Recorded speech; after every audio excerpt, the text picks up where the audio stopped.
Ladies and gentlemen, we are here. DiehardKnicks at the half. Still watching the game, actually, man. Got a couple more seconds left. See, the Knicks are at the half now, 51 to 50. We were smacking them in the beginning, man, but we let these guys get a little, get back into the game. Like always, man. Most teams in the NBA can score the ball, man. They're not really playing defense and stuff. Let me turn this down. They're not really playing defense, like that's what they were doing in the first half. They weren't playing any defense. So the Knicks kind of were just manhandling them, doing what we wanted to do, making them do what we wanted to do.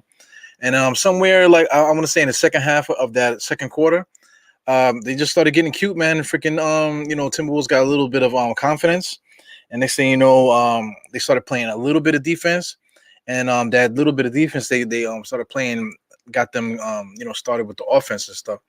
So for that first quarter. We were talking about locking down players, like who on the Knicks are locking down anybody. We're like one of the best best defenses in the NBA. So we gotta be locking down somebody. In the beginning, the first quarter, like I said, up until like almost the second half of the second quarter, Reggie Bullock was locking down Edwards. Let me see what his stats are for the game. Make sure it's refreshed properly, because they did score a little bit towards the end there. But Anthony Edwards, if you want to say Reggie Bullock is guarding him, Reggie Bullock is holding the kid to 7. He's been scoring a lot lately, so locking him down to 7 is pretty good. For the beginning of that first quarter, like I said, up until the second half of that second quarter, Malik Beasley and Rubio were also locked down. So there was at one point where it was just Towns with 7, and the rest of them had 2. Jaden McDaniels had a couple threes and stuff, so that was interesting. But for the most part, the Knicks were doing their job. The bench looks terrible. They only have 2 points, whatever. But for the most part, the Knicks did their job, man. But like I said, we just got a little bit acute in the second half of that second quarter. So anyway, we got Sim here. Yo, what's going on, man? Chilling. Yeah.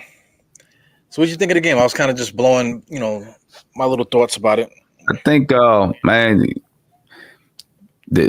right now, that second quarter, they just let the Timberwolves out hustle them. The Knicks start playing a little lazy. Yeah, I think they thought the game was locked up already, the way the Knicks were playing. Yeah, right. That's what I think. They thought the game was locked up. Minnesota started to try to clamp down on the defensive side, and then you see the score now. You know what I mean? Because the Knicks start getting lazy. If the Knicks come out, the scary thing now is you wonder, do they feel confident? Are they confident with themselves right now? And if they feel confident with themselves that they can hang with the Knicks, then, they might make it a tough game the rest of the way.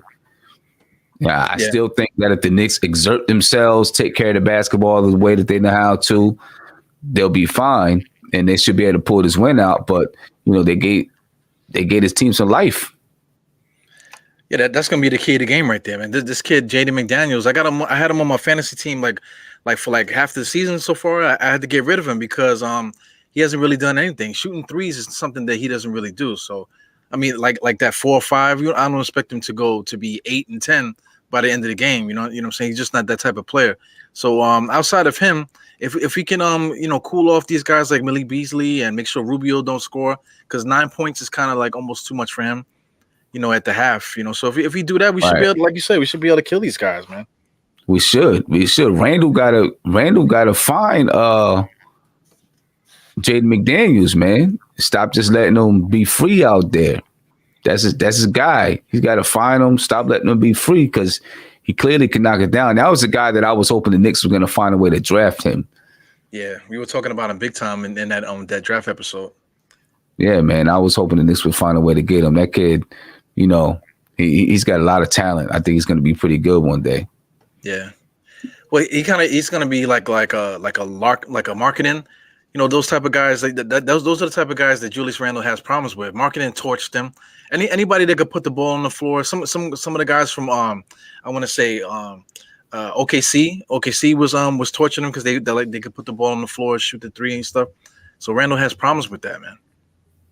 Yeah. But all in all, I think if the Knicks, if they come out and play basketball the way that we know that they know how to play basketball, they should be able to pull this game out. You know, it's just, are they going to do that? Will they do that? You know, will they come down and just, you know, lay the hammer down and say, yo, let's get this team out of here, stop messing around with them, and get this win. You know, I mean, you know, as far as like making some crazy adjustments that's going to get you to win, I don't even think that's necessary. I think it's all about the hustle and taking care of the basketball. I think it's just about that. Yeah, taking care of business, man. Let's talk about this guy, Legally Blind here. I can see in all my video chats. I mean, not video chats, the little group chats that I'm in. You know, we got a couple of them on Twitter that we're on together. I have a few on Instagram, and everybody's roasting Elfrid Payton. So while they roasting him, I had to look at the box score, and at the time he had like 7. Well, he had basically what he has now, 7, 2, 2, and he had 2, 2, and he only had 1 steal before. So I mean, like he's contributing. So I don't. What is the deal with Payton? Why do people torch him so bad, even when he's playing good? Bro, it doesn't matter. Nobody likes him. One, because he can't shoot the 3, right? And 2, because he's not Chris Paul. He's not. Whatever, name whatever point guard that it is. You know what I mean? That's the way that I see it. You know, listen, he's not a perfect point guard, and he's not going to be that. He's not your future long-term franchise point guard. He's not that, but he's getting paid $5 million a year. Only 5. $5 million a year. If you don't expect him to be Chris Paul or Kyle Lowry or whatever point guard you want to put in there and expect him to be Elfrid Payton, then, you should be all right with the production that he gives, because, he comes and he plays hard every night. He makes mistakes just like everybody else. He's up and down like most of the players on the team. There's only 2 players that really aren't up and down.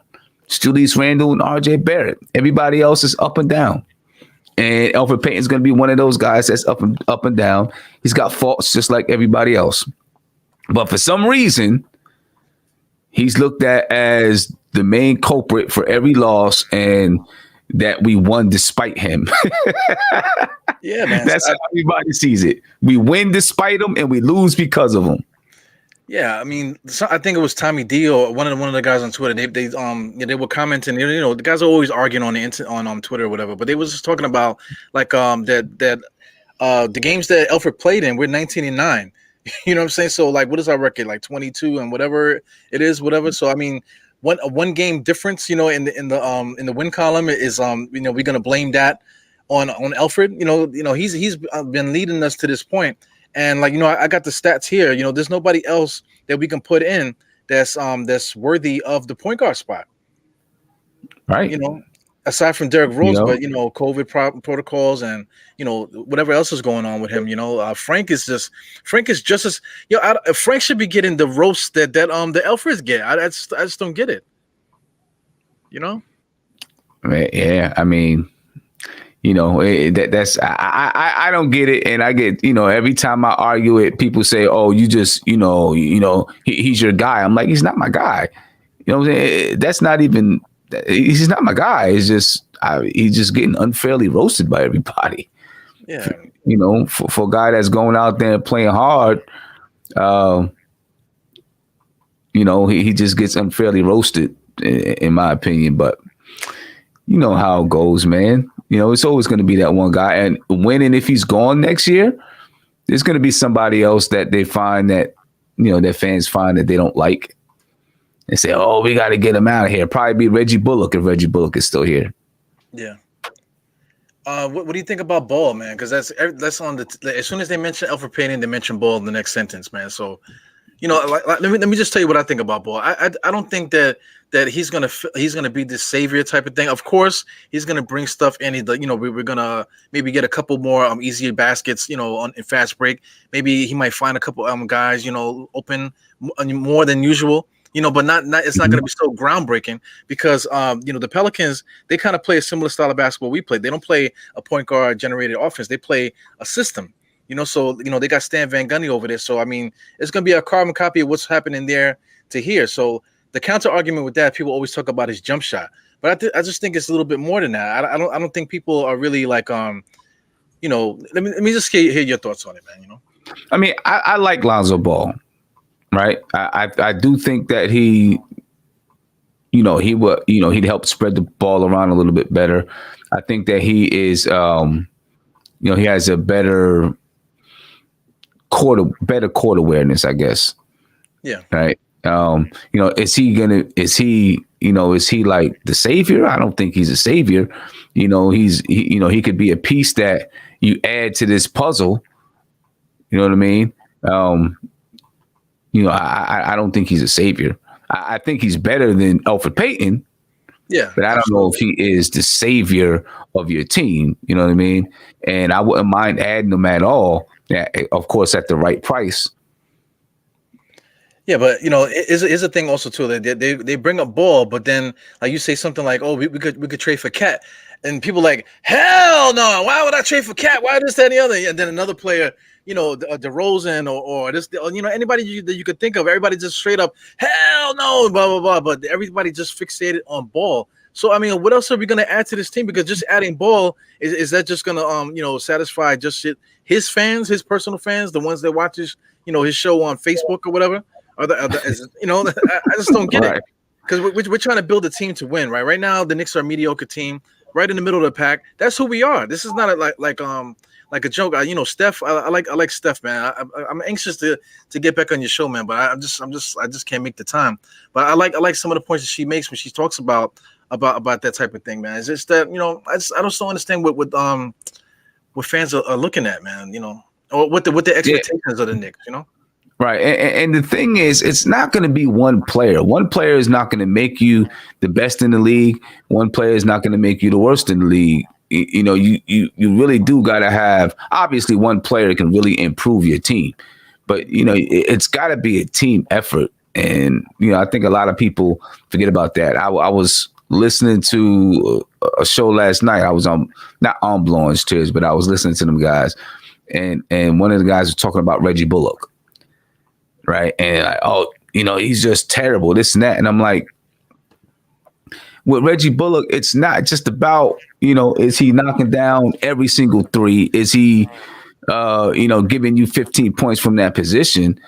It's about him being a cog that fits in that piece. And with this team here, because we don't have, the most talented roster in the league, it's about how the cogs fit together to make it run like a machine. Right. And that's how it's designed this season, because you don't have superior talent. So it was designed so that the pieces can fit together, and it works. And when Reggie Bullock is not here, you notice we struggle on the defensive side of the floor. Yeah. Right? Especially in the first unit. And then the offense is just a little bit off, because the way that he plays on the offensive side fits with RJ Barrett and Julius Randle. You know what I mean? As that guy who just gets a handoff and can pull up. He doesn't need the ball in his hands to try to take, 4 or 5 dribbles and get to the basket. So it works with RJ Barrett and Julius Randle together. And then, of course, he can play defense a lot of times on the toughest wing. Yeah. Well, guys talk about shooters. We need to get shooters, this and the other. Reggie Bullock is the shooter. He is the shooter. RJ Barrett, now he's improved a little bit. Julius Randle is shooting like 42% from 3, whatever. Alex Burke is a shooter. Right now, what's his name? Derrick Rose is shooting good. We got, Emmanuel Quickly. All these guys can shoot 3. So what shooters do we need? We don't need any shooters per se. We need some starters. We need guys that's going to get the ball to the shooters. It's not just Lonzo Ball. We need some other guys in the mix to do that. It just frustrates me. It frustrates me as a Knicks fan, man. I want to tell you this too, man. What were you gonna say? Uh-oh. What happened? No, you said you want to show me something. I'm saying, No, it's not that type of party today, man. But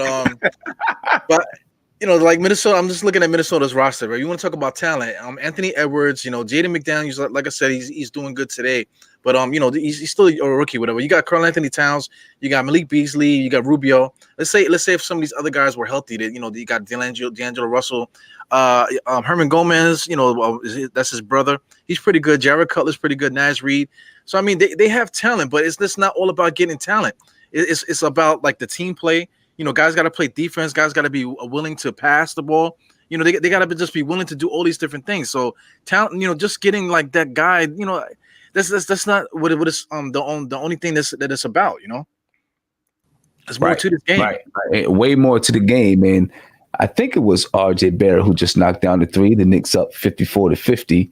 I think it was RJ Barrett. Not sure. So and it looks like the Knicks have come out, with a new energy on the defensive side. So we'll see if they can, extend this lead out. They just let Anthony Edwards knock down a three. Well, I mean, that's Tom Thibodeau, man. Tom Thibodeau's going to get in these guys' ass, man. Minnesota's they're just not ready to play with a team like us as far as defense and stuff like that. Right.